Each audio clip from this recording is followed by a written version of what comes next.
Masya Allah, Al-Quran telah menjelaskan bagaimana pembagian yang adil di dalam Al-Quran.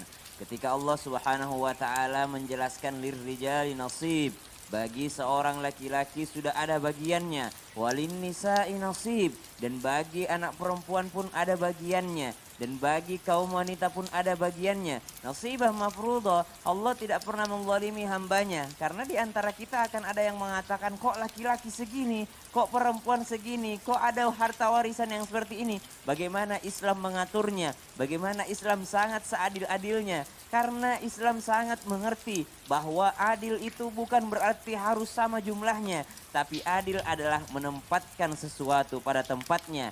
Namun ketika seseorang orang tua membagikan warisan kepada anak-anaknya, terkadang ada rasa hasad di antara anak-anak mereka, seperti yang diceritakan dalam Al-Quran. Al-Quran menjawab, قال يا بني لا تقصص رؤياك على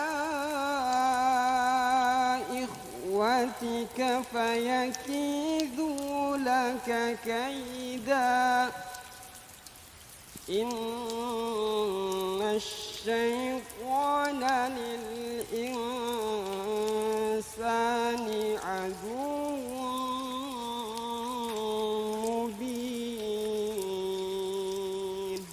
Qala ya bunayya la taqasus ru'yaka ala ikhwatika fayakidu laka kaida.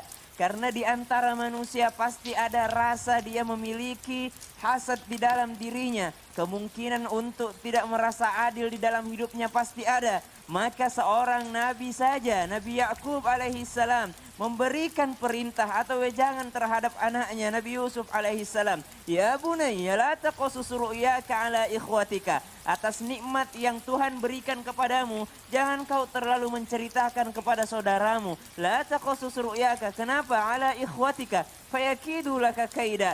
Karena di antara mereka pasti akan ada muncul rasa iri dan dengki, merasa bahwa dirinya berbeda dengan saudaranya, apatah lagi masalah harta duniawi atau masalah warisan.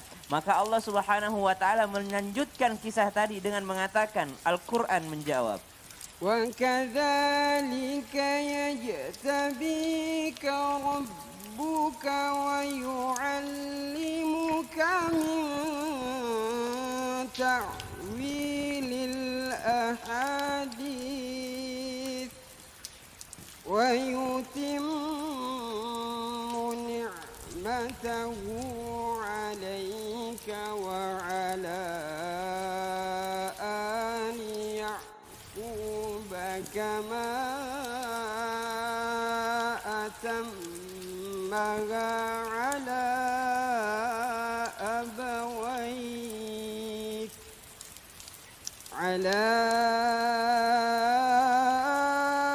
أبويك من قبل إبراهيم وإسحاق إن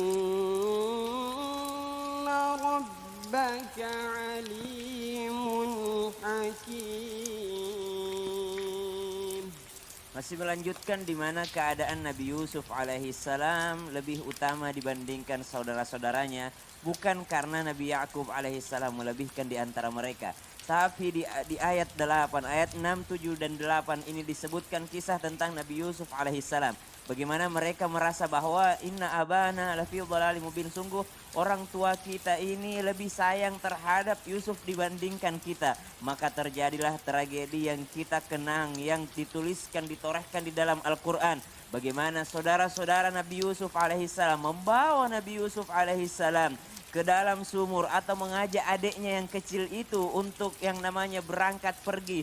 Lalu diberikan skenario bahwa adik mereka sedang diterkam serigala. Maka ini adalah ketika seorang saudara merasa bahwa ada rasa hasad di dalam dirinya atas kelebihan yang diberikan Allah kepada saudaranya. Begitu pula atas warisan yang diberikan kepada dari orang tuanya. Maka dalam ayat ini dijelaskan bahwa sungguh Allah itu maha bijaksana.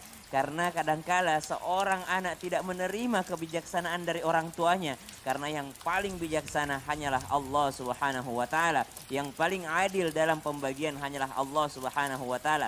Maka dari itu hari ini kita belajar bagaimana kita mencontoh atau mengambil daripada sifat Allah Subhanahu wa taala. Bagaimana Allah Subhanahu wa taala berbuat adil sehingga tidak terjadi kerusakan di muka bumi.